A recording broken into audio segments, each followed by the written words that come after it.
fazer uma convocação agora. Todos, tá? Sim. Vai faltar cadeira para dentro. Ó, deixa eu pedir aqui para o Toninho Cecílio, ex-jogador, treinador de futebol. Uma salva de palmas, por gentileza. Vindo ao palco. O Veloso está aí, não? Não. Jamel. Cadê o Paulo já? Tá aqui. Jogador de futebol, comentarista hoje em dia. Alan Mota. Cadê o Alan Mota? Está ali. Jogador também. Eu vou acabar. Quando vocês quiserem. Quando vocês se sentirem bem. Na linha de tiro, você chama todo mundo aqui primeiro. Diego Rai, por gentileza, ex-jogador também. Sérgio Guedes, ex-jogador, treinador de futebol. Esse foi meu craque. Zenon. Adeus, Zenon. Adeus, Zenon. Está vindo aqui, por gentileza, Zenon. Vamos debater. Para você que hoje também é comentarista. Não, aqui veio aqui, você veio para o jogo, tem que jogar. O Arthur Eugênio, que é nosso companheiro, jornalista, é de um dos sites mais importantes aqui do futebol, que é o futebol interior. É aqui, Arthur. Todas as cadeiras ocupadas. Faltou mais alguém? Aqui deu comunicação total. Ok. E agradecendo a presença de todos que estão aqui, porque evidentemente essas pessoas fazem ou fizeram o futebol acontecer. Como jogadores, como atletas e hoje como treinadores e sempre como torcedores. Qual é a proposta? Qual é a proposta desde sempre? Nós dividiríamos em duas mesas redondas. Como a gente adiantou, nós vamos tratar os dois assuntos com vocês, com os craques. Tá?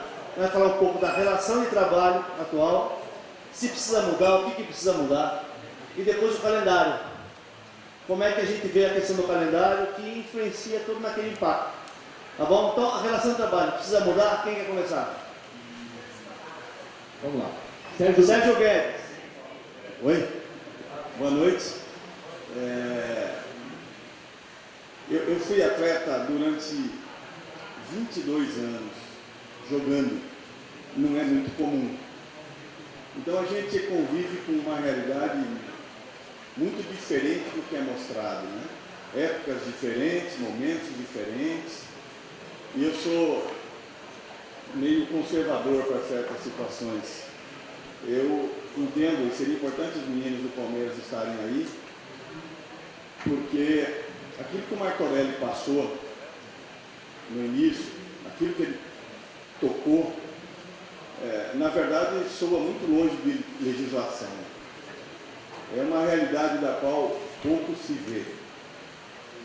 E muito se discute, e muito se escreve. Mas, na verdade, o comportamento, a forma como que as pessoas procedem para que as coisas caminhem bem, elas estão muito longe de um passado não muito distante. Então, eu entendo assim, eu milito hoje na área técnica, e às vezes as pessoas me rotulam como um profissional, assim, o time do Sérgio chega. E não importa as condições que se dê. Por que chega? Porque essa regra colocada pelo Marco Aurélio no início, essa hierarquia, essa funcionabilidade que o futebol precisa ter e não tem mais, ele não é mais exercido dessa forma, é conveniência, é egoísmo, é partidarismo, é atingir o meu objetivo pessoal e depois eu vejo o que eu posso fazer, desde que eu tenha todos os meus objetivos atingidos. Então você foge, se discute muito por que o futebol caminha para a atual conjuntura e simplesmente não se coloca em prática. E aqui a gente observa que tem profissionais, os meninos que já não estão aí, pessoas que vão iniciar um trabalho, dirigentes, e não se dá essa importância extremamente necessária para que as coisas possam caminhar bem, para se iniciar bem, para que você tenha uma margem maior de êxito, ou possibilidade maior de êxito. Porque pelo caminho as conveniências acabam caindo por terra. Eu tinha um sonho de um dia jogar, quando comecei a jogar futebol, na Ponte Preta de Campinas, e eu queria o lugar do goleiro da Ponte Preta de Campinas. Hoje um garoto de base quer jogar no Manchester. Ele nem joga, ele nem está estabelecido no clube que ele está e já ambiciona alguma coisa a mais. Então o processo é equivocado. E a responsabilidade das pessoas que de verdade têm a função, a oportunidade, às vezes, de colocar em prática para que isso funcione. Senão fica discurso, senão as coisas não caminham bem. E aí começa a buscar responsabilidades. Está aí o Palmeiras, que de céu ao inferno num jogo. Então, na verdade, nem tudo era errado, mas também nem tudo era certo. As conveniências foram protelando, foram se levando. Então, eu entendo que aquilo que o Martorelli passou, aquilo que ele colocou, ele deve ser visto e revisto por profissionais, por jovens, por dirigentes, e se não for compreendido, vê de novo. E se não compreendeu, vê de novo. Até entender para que você possa fazer a sua escolha, a sua opção. Ela pode ser equivocada, mas aí você tem o domínio total das necessidades e da realidade que o futebol, que o esporte, de uma forma geral, pede para que as coisas possam ser bem-sucedidas ou que você possa ter uma margem maior de possibilidades de êxito. Então, eu entendo, dentro desse processo que vai ser debatido aqui, que isso é extremamente determinante. Não havendo isso, dificilmente as coisas vão caminhar bem. É impossível. No meio do caminho começa-se a transferência de responsabilidades, né? Faltou isso, faltou aquilo. E como foi muito bem colocado por ele, seria extremamente importante que as pessoas dessem ouvido a isso, se foi gravado ou não, mas que isso fizesse parte do entendimento de cada um, de cada pessoa que milita dentro do futebol, do esporte, para que se possa ter mais chance de êxito, para que as coisas possam ser melhores conduzidas.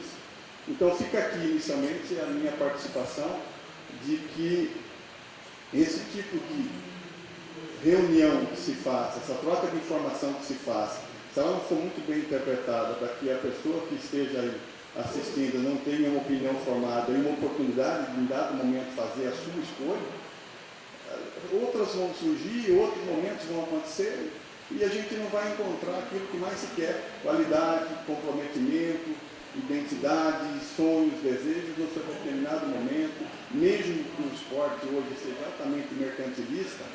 Mas eu entendo que para as coisas caminharem bem e darem certo, é extremamente necessário que você esteja, seja lá na entidade que for, no tamanho que você acabe representando, que você adicione o seu produto final. Eu vou jogar um campeonato, eu vou terminar esse campeonato, eu não vou usar isso como algo momentâneo. Se der certo, eu vou para um lugar melhor, se der errado, eu fico para cumprir o contrato. Então, as coisas, se não forem muito bem colocadas, muito bem conduzidas, de verdade, eu não vejo luz, eu não vejo um cenário para que as coisas possam ser de verdade debatidas sem que haja um início, uma detecção daquilo que necessariamente precisa se fazer. Essa é a minha maneira pela qual eu entendo que o futebol ou o esporte precisa ter inicialmente a sua reconstrução, voltar no passado, nas suas origens, e aí dentro dessa modernidade ser melhor interpretado.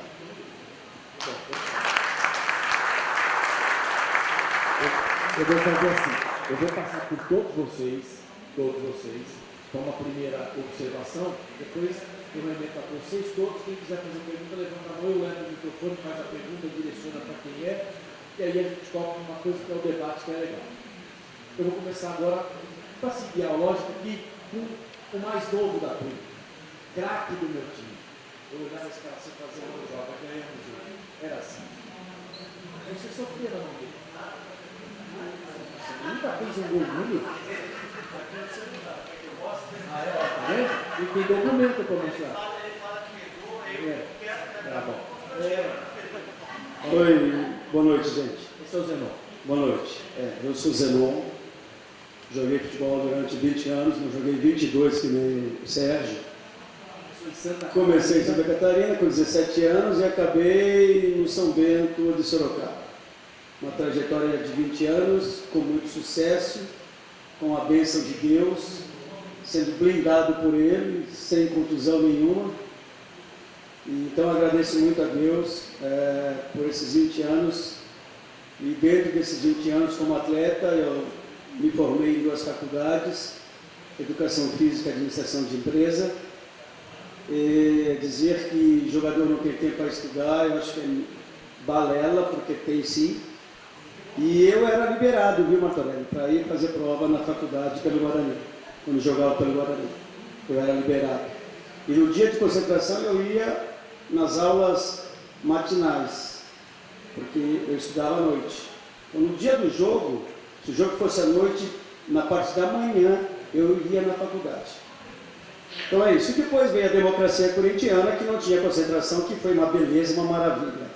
E que veio provar para todo mundo que atleta não precisa ficar concentrado para ter responsabilidade. Só isso. Então é isso aí. A minha vida foi essa e eu fico muito feliz por ter sido um atleta vitorioso, jogando sempre em alto nível e tendo muita responsabilidade. É isso aí.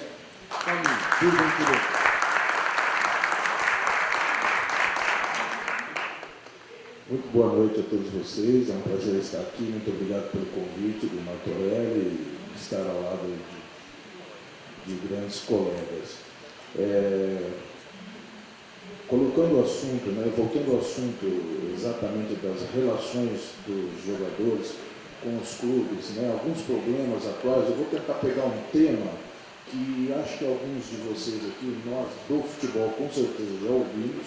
Então, eu vou tentar pegar um tema e colocar minha opinião sobre esse tema, até porque os outros colegas também vão colocar algum outro tipo de assunto. Então, assim, eu vou pegar uma frase, algumas palavras que a gente escuta hoje relacionadas à relação contratual com o atleta, a relação de trabalho com o clube. Que seriam aquelas palavras que a gente escuta assim, por exemplo, hoje quem manda é o empresário. Hoje eu ouvi isso de um dos maiores advogados do desporto no Brasil, Marcos Mota. No Twitter dele tem. Quem controla o jogador controla a operação. E discordo completamente. Eu já fui dirigente, sou treinador, já fui dirigente do Palmeiras, dirigente do Fortaleza, fui presidente 3 anos do sindicato. Só controla a operação de dirigente que é frouxo. O dirigente, por isso que a minha crítica grande, a formação dos dirigentes que trabalham hoje no futebol brasileiro. Eles exigem, a CBF exige licença A, licença B, licença de tudo quanto é tipo de treinador. Com razão. Mas não exigem nenhuma licença para o executivo de futebol. Nenhuma licença. Então a gente está vendo gente que, aí sim o empresário deita e rola, porque ele não tem, o Jamel já foi dirigente do Santos, você pode falar disso depois. Então, se você tem uma função de dirigir um clube de futebol, um departamento, você tem que pôr esse departamento no seu colo, e você tem que ter uma linha de comando muito clara, muito detectada facilmente por quem aqueles que envolvem o seu departamento, que é o jogador, que é o dirigente, que é o torcedor organizado, que é a imprensa e que é o empresário daqueles atletas que você comanda. Então isso eu não vou concordar jamais. Quem controla a relação entre um jogador e um clube é o contrato. Esse que controla. É um contrato, o contrato tem que ser cumprido. Então, até seria bom que os meninos do Palmeiras estivessem aí, porque quando eu escuto isso, Martorelli, eu fico revoltado, Oliveira. Zenon, isso não existe. Então, só vai ser permitido essa influência do empresário quando quem comanda o futebol daquele clube não tem o pulso firme, não tem o comando das relações, fazendo respeitar o que está assinado. E deixando isso claro, periodicamente, em reuniões pontuais sobre alguns temas, Você reuniu um grupo de jogadores e aí começa isso lá na base. Na base tem que ter isso aí. Por isso, olha, a relação é essa, tem que respeitar o contrato, o empresário é um elemento importante na vida de vocês, Ele é importante na vida de vocês, mas ele vai até aqui, Aqui é o clube que comanda, precisa ser respeitado e tudo mais. Então eu queria tocar nesse tema, bem pontualmente, para não tomar muito tempo dos outros colegas também, de vocês, e a gente escuta isso, não escuta? Né, Arthur? A gente escuta, né, Martorelli? Correto, Oliveira? O que a gente precisa repudiar, não pode concordar, na minha opinião. Precisa ter um repúdio público. Precisa ter. Eu não vejo os dirigentes sentar na mesa e numa coletiva falar isso. Aqui não manda, aqui quem manda é o contrato. E depois do contrato é o meu presidente. Entendeu, Oliveira? Então aí você não vê isso publicamente, isso acaba a verdade que é falada erradamente por alguns membros da imprensa, não por maldade, mas às vezes até pelo que ele pensa, né? Pelo que ele percebe, né? Isso acaba ficando como verdade, não pode ser. Tá ok? O Janelli também foi dirigente do Santos, hoje é comentarista, foi jogador, teve uma carreira extensa. Como é que é essa relação toda? Bom, boa noite. Eu acho que o tema sai um pouco da esfera do futebol. Eu acho que a gente vive numa sociedade que é diferente de 20 anos atrás. A gente tem a internet, a gente tem a velocidade de informação, a gente tem fake news, a gente tem muita coisa que 20 anos atrás não tinha, né?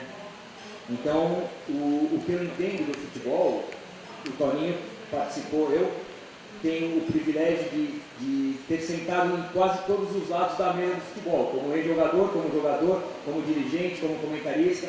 Os cursos que o Toninho citou agora na CBF, eu dou aula nesses cursos, que são para treinador de futebol, mas realmente não tem o para gestor, tem a ABEX, que a gente participa disso como executivo de futebol, que é uma ideia de profissionalizar a função do gerente, do diretor de futebol, só que não tem esse profissional, né? Se você voltar um pouquinho no tempo, o diretor de futebol era aquele cara que era apaixonado pelo clube, era o dono do posto de gasolina, ou dono da agência de seguro da cidade, que acabava o expediente dele, ia tomar um uísque, fumar um charuto no clube e gerenciava isso. E fazia os contratos dos caras.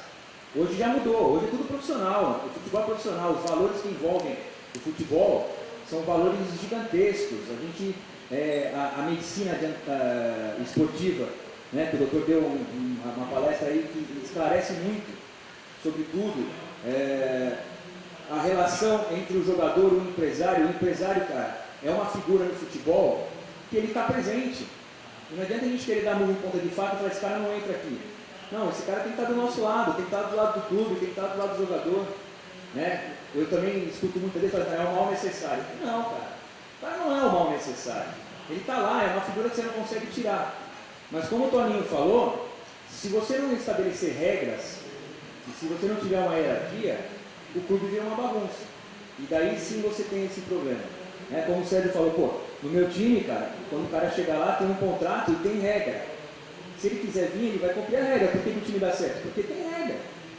Então, eu queria levantar um desses temas, eu acho que tem assunto aqui pra caramba, eu não vou nem entrar do calendário, porque daí, eu fico louco e é melhor eu nem falar do calendário, porque me dá um negócio quando eu falo esse negócio do calendário. Mas eu acho que, como é um tema muito rico, eu queria levar para esse lado de que o futebol tem que se adaptar à modernidade.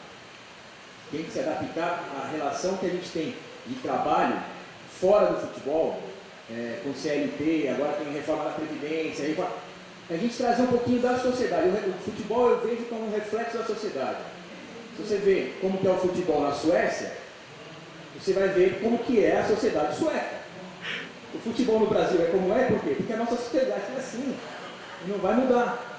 Então eu queria deixar essa pergunta, essa discussão, esse debate de que a gente tem que se adaptar e tem que se modernizar. Não adianta a gente ter a regra de 20 anos atrás, ou que dá certo na Espanha e na Alemanha vai dar certo no Brasil, a gente tem que trazer para cá. Então, eu acho que é um outro viés dessa discussão que eu queria levantar. Alana, você é um jogador em atividade. Como é que é conviver com isso? Porque, assim, dentro de toda a desorganização do futebol, o futebol cumpre rigorosamente horários. Eu, 4 horas da tarde, o cara começa o jogo. O futebol tem uma série de aspectos que envolvem hierarquia, que são coisas que... Mas tem uma outra parte que você fala assim, não é possível que o negócio que é tão organizado aqui, seja tão desorganizado nesse laço todo, principalmente na relação clube e atleta. principalmente. Né? O jogador que não recebe e o clube acha que tem que jogar, não tem paixão nesse negócio. É um trabalhador, como você disse. E aí, se o cara não recebe na indústria, cruza o braço, para e não acontece nada. Não acontece nada mesmo porque não tem que trabalhar. No futebol, não. No futebol, pela pressão, como alguém diz assim, mas o cara só se receber há 2 meses. Mas o cara não entende que muitas pessoas recebem um salário extraordinário e outras não. E que geralmente, para uma parte significativa do time, esse fato de você não receber 2 meses, até que quem recebe 100 mil reais tem conta de 100 mil reais para pagar. Mas quem recebe 10, tem conta de 10 mil para pagar. Como é que você convive com tudo isso nesse momento, já que você é um jogador em atividade?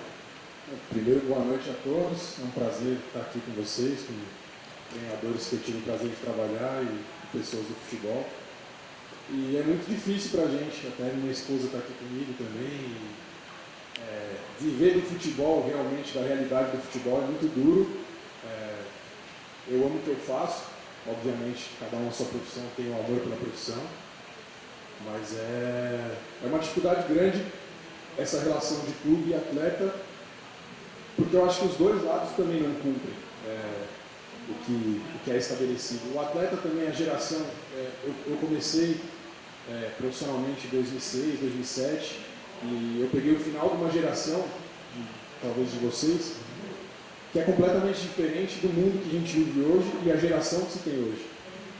A maioria, os meninos não estão mais aí, e não falo por todos, mas é uma geração mais mimada, no sentido das responsabilidades que eles têm perante o clube, perante a comissão, perante a hierarquia, e quer muito o direito, mas não tem o dever de fazer e cumprir as suas obrigações no dia a dia. Então, como o Jamel citou, a realidade do Brasil, questão de educação como um todo, você não vai conseguir ter um jovem na base, subindo para o profissional, com a cabeça 100% formada, como deveria na Europa, em Portugal, na Suécia.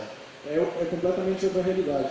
Só que os clubes da realidade que eu participo, de clubes pequenos e médios, ainda tem o cara do posto, que é o gerente de futebol, ainda falta profissionalizar muito o futebol da realidade que eu convivo, que não é da Série A do brasileiro e esses jogadores que ganham milhões.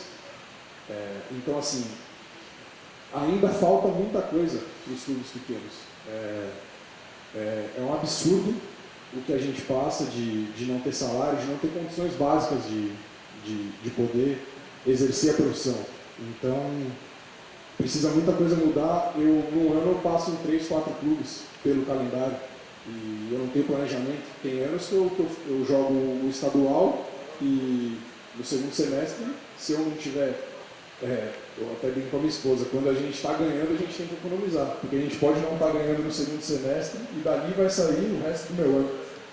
Então, assim, precisa muita coisa mudar. O pessoal do sindicato vai nos clubes, o pessoal da federação vai nos clubes, a gente sugere algumas coisas e na realidade que eu participo eu vejo pouca mudança nessa situação de clube atrasar salário e não ser rebaixado, ou não ser punido. E isso me incomoda muito porque eu cumpro com a minha profissão. Todo dia eu estou ali me dedicando, fazendo bem ou fazendo mal, mas eu estou cumprindo as minhas obrigações. Gente que não gosta, mas está escrito no regulamento do campeonato que o clube que não paga salário tem que perder pontos. Eu estou até agora com uma lupa tentando olhar isso, não vi ninguém perder um ponto sequer. Né? Ou quando se faz isso, só olha para o tamanho do clube. Né? Se é o clube dos inimigos, toma porrada. Se é o clube dos amigos, fazemos de conta que não vê. Que é o reflexo da sociedade brasileira. Então, assim, precisa acabar isso para o bem do futebol. Eu daqui a pouco vou parar e eu não gostaria que os meninos que estão hoje começando, ou que daqui a pouco meu filho, eu não gostaria que meu filho seguisse a carreira que eu escolhi seguir. E é triste falar isso, mas é o que a realidade hoje, infelizmente, me impõe, exatamente. Só uma reflexão e um pensamento sobre o que a gente vive na minha realidade. Vamos debater muito isso. Você viveu realidades, assim, tem muitas realidades. O cara que começou lá em Tubarão, que é um ídolo da cidade, que foi com o Guarani, foi campeão brasileiro, fazia um time. Neneca, Miranda, Zé Carlos, Gomes, Edson. Não, aí era o ataque de cima. Capitão, Careca e Bozó, mas tinha um meio campo com você, Renato e Zé de volantes, que era americano, né? Então esse era o time do Guarani. Aí a gente vai aqui para cada uma das realidades. O começo da Ponte Preta, a passagem por uma equipe histórica que é o Santos, lutar por isso, o Toninho, que começou já em alto nível, que começaram no Palmeiras, vai começar no alto nível, e depois você que conviveu ao longo da carreira com tudo isso, vai dirigir e ver que você fica assim, numa fábrica, você lida, pode ou não pode. O tal do futebol tem um negócio chamado paixão, que pode muita coisa e impossibilita muitas outras coisas. Você viveu dentro dessa realidade o alto e o baixo. Como é que é isso? Isso aí, uma ótima noite a todos. Eu sou o Rai, sou ex-atleta de futebol profissional e, como o Oliveira falou, eu tenho uma passagem no futebol onde eu vi realmente os altos e baixos, onde eu cheguei no topo e me deparei na situação que ele contou em Vilhena, que eu fui ameaçado de morte, tive que sair fugir da cidade. Graças a Deus e ao sindicato. Vamos explicar que você não fez nada. Você só estava trabalhando e não recebia salário. O detalhe. Só cobrou o salário atrasado e quase morreu por causa disso. Foi exatamente isso. Nós estávamos 5 meses sem receber o salário. Aliás, todos os meses, né? Eu cheguei, fiquei 5 meses no clube, não recebi nada. E era chamado de mercenário na rua e fui até ameaçado de morte com a ajuda do sindicato aí, Martorelli e toda a sua equipe. Conseguiu resgatar, nós éramos em 10 jogadores e mais 3 esposas e passamos um sufoco, praticamente um filme de terror aí. Hoje a gente dá risada, mas foi muito difícil na época. Eu comecei como profissional na Portuguesa de Desporto, onde eu tive uma grande ascensão, fui preterido por alguns clubes, tive a oportunidade de jogar o Campeonato Brasileiro da Série A, tive o prazer, o privilégio de ser dirigido pelo Sérgio Guedes.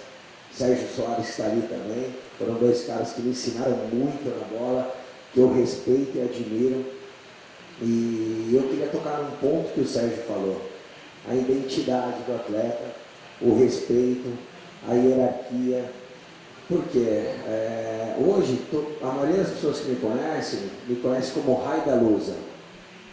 Por quê? Porque eu entrava em campo e eu tinha que me matar para fazer o meu melhor. Eu tinha que levar a comida para dentro de casa e eu respeitava a ordem que o treinador me dava, seja o Sérgio Guedes, seja o Sérgio Soares.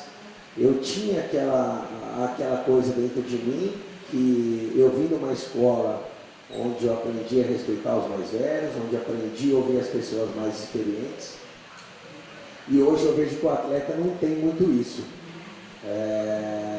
Sérgio Soares, Sérgio Guedes, eu cito porque sempre foram uma referência como atletas para mim, de ouvir histórias, de ver jogar, e eu tive a oportunidade de trabalhar. Então, a minha admiração ao chegar em campo, no treinamento, ao ser dirigido por essas personalidades, para mim era muito gratificante e empolgante. Então, eu fazia com muito mais amor. E hoje eu vejo que os atletas, até tive a oportunidade de jogar com o Alemota no Taubaté, e a gente sempre fazia aquela rodinha de bobinho para aquecer e tal. E a nossa rodinha de bobinho era só os mais velhos. Os mais novos estavam sentados na sombra, embaixo do banco de reserva. E a gente puxava a orelha deles e falava: rapaziada, vocês têm que querer mais do que a gente. Não é possível. Alguns com já uma vida formada, bem financeiramente, lá debaixo do sol de 40 graus, e a molecada sentada na sombra, esperando o treinador apitar para começar o treino. Em relação ao aspecto do futebol, acredito que tem que ter uma mudança como um todo, desde a parte da diretoria, quanto da parte dos atletas também. Esse comprometimento, os clubes hoje, de médio e pequeno porte, como o Alan passou e eu passei nos meus últimos anos, se promete muito e se faz pouco. Salários atrasados, condições precárias de alojamento, que a gente já viveu muito, condições precárias de alimentação, muitas vezes uma alimentação inviável para um atleta e onde se cobra um alto rendimento. Porque o diretor que está lá, o Zé do Posto ou qualquer outro, ele acha que você tem que ganhar todo o jogo e ele te cobra para aquilo, mesmo ele pagando, sem pagar o seu salário, mesmo ele sem te dando uma condição adequada para praticar o esporte, e você é cobrado para isso. E da parte do atleta, eu acredito que tem que ter um pouco mais comprometimento, tem que ter mais aquela vontade de vencer na vida.